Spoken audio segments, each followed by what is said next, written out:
তো আমাদের স্নান হয়ে গেল, স্নানের পর কি তিলক ধারণ। ললাটে কেশবং ধ্যান নারায়ণ মথোদরে বক্ষস্থলে মাধবং তু গোবিন্দং কণ্ঠ কূপকে। দক্ষিণে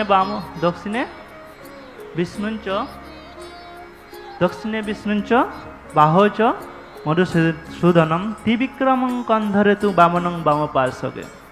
শ্রীধরং বাম বাহো চ ঋষিকেশঞ্চ কন্ধরে। তারপরে তৎপক্ষালয়তন্তু বাসুদেবায় মূর্ধন্য। আমাদের তিলক করার বলা হয়েছে। তারপরে আছে মন্ত্র স্নান। মন্ত্র স্নান কি না, ওং অপবিত্র পবিত্র বা সর্বাবস্থাগতোপি বা যৎ স্মরেত পুণ্ডরীকাক্ষং সবাচ্য অভ্যন্তর শুচিঃ। তিলক করে আমরা মালাটা নিয়ে ধীরে ধীরে জপ করতে করতে মন্দিরে এসে আমরা কি বলি গুড মর্নিং, সবাইকে প্রথমে সকালে মেসেজ পাঠায় বা দেখা হলে বলে গুড মর্নিং।